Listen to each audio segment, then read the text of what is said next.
સ્વાગત છે તમારું ગુજરાત જોબ અપડેટ્સની અંદર। તો ગાઈઝ આજે આપણે અહીં એક સહાય વિશેની ચર્ચા કરવાના છીએ, જે તમે સ્ક્રીન ઉપર જોઈ શકો છો। તો તમે સ્ક્રીન ઉપર જોઈ શકો છો કે 3 વ્હીલર માટે સહાય યોજના 2025। તો જે લોકોને રિક્ષા લેવા માટે રિક્ષા લેવાની એમના માટે 3 લાખ સુધીની લોન માટેની સહાય છે। જે લોકોને રિક્ષા લેવી છે પરંતુ પૈસાનો થોડો પ્રોબ્લેમ છે તો એમના માટે 3 લાખ રૂપિયાની સરકાર લોન આપશે। તો હવે આ લોન કઈ રીતે મેળવવી, કયા કયા ડોક્યુમેન્ટ રજૂઆત કરવાના છે અને કોને કોને મળશે, આ બધી ચર્ચા આપણે વિડીયોની અંદર કરવાના છીએ। પરંતુ હજી સુધી જો તમે અમારી ચેનલને સબસ્ક્રાઇબ ના કરી હોય તો જલ્દીથી ચેનલને સબસ્ક્રાઇબ કરી લો, કારણ કે આવી નવી અપડેટ તમને મળતી રહેશે અને વિડીયો ઇન્ફોર્મેટિવ લાગે તો લાઇક કરવાનું ભૂલતા નહીં। તો ચલો ગાઈસ વિડીયોની આપણે કરીએ શરૂઆત।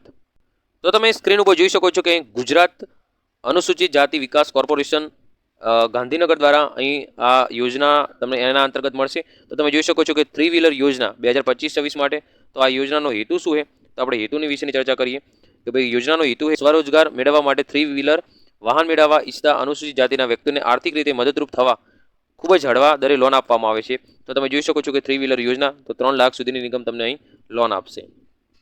બીજું તમે નિયમો અને શરતો તમે વાંચી શકો છો અહીં કે નિયમો અને શરતો શું છે। તો ફર્સ્ટ છે કે અરજદાર મૂળ ગુજરાતના વતની અને અનુસૂચિત જાતિના હોવા જોઈએ।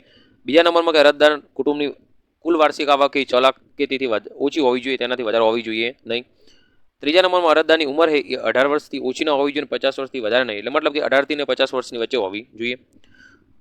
આ યોજનાનો વ્યાજનો દર 3% રહેશે અને નિયમિત હપ્તા ન ભરનાર લાભાર્થી પાસેથી 2% દંડનીય વ્યાજ લેવામાં આવશે। તો નિયમિત હપ્તા અહીં ભરવાના રહેશે। બીજું તમે સ્ક્રીન ઉપર જોઈ શકો છો કે 5 નંબરમાં આ યોજનાની વસૂલાત નિયત કરેલ 96 માસિક હપ્તામાં વ્યાજ સહિત પરત કરવાના રહેશે। 6 નંબરમાં તમે જોઈ શકો છો કે અરજદાર કે અરજદારના કુટુંબમાંથી કોઈ પણ સભ્યએ અગાઉ નિગમ, કોઈ પણ સરકારી, અર્ધ સરકારી કચેરી કે બેંક પાસેથી વાહન ખરીદવા કે અન્ય ધંધા માટે લોન ખરીદેલી હોવી જોઈએ નહીં। 7 નંબરમાં તમે જોઈ શકો છો કે અરજદાર કે અરજદારના કુટુંબના કોઈ પણ સભ્યએ સરકારી કે અર્ધ સરકારી કચેરીમાં ફરજ બજાવતા હોવા જોઈએ નહીં। એના પછી આગળ જોઈએ કે 8 નંબરમાં સંબંધિત વાહન ચલાવવા માટેનું લાયસન્સ ધરાવતા હોવા જોઈએ। બીજું કે આ યોજના માટે ડોક્યુમેન્ટ કયા કયા રજૂ કરવાના છે, તો ઓનલાઈન આપણે ફોર્મ ભરશું ત્યારે તમારે ડોક્યુમેન્ટ રજૂ કરવાના છે। પહેલાં તો કે ઓળખનો પુરાવો કોઈ પણ એક, આધાર કાર્ડ, ચૂંટણી card, driving licence, PAN card, આ ગમે તેમાંથી એક હોવું જોઈએ।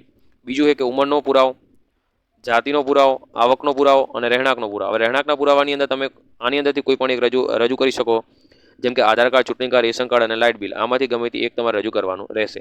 ફોટો અને સહી અને રેશન કાર્ડ, આટલા ડોક્યુમેન્ટ તમારે રેડી રાખવાના છે। જો આટલા ડોક્યુમેન્ટ રેડી છે તો તમે ફોર્મ ભરી શકો છો। હવે પસંદગી થયા બાદ તમારે શું શું કરવાનું હોય, તમે જે વેબસાઇટ છે જે નિગમની, ત્યાંથી તમે આ PDF ડાઉનલોડ કરશો એટલે તમને બધું મળી રહેશે। હવે આને કેરફુલી રીડ કરી અને પછી તમારે જો તમે પસંદગી થયા હોય તો તમારે કેરફુલી રીડ કરી અને જે પ્રમાણે કે એ પ્રમાણે રજૂ કરવાનું રહેશે। તો બહુ સારી એમ કે સહાય માટેની લોન છે। તો જે લોકોને પણ રિક્ષા લાવવાની છે તો એમને સારી એવી 3 લાખની લોન મળી જશે। તો જે લોકોને રિક્ષા લાવવાની છે એમના સુધી વિડીયો પહોંચાડવા માટે વિનંતી। તો આજ માટે આટલી જ અપડેટ હતી। Thank you.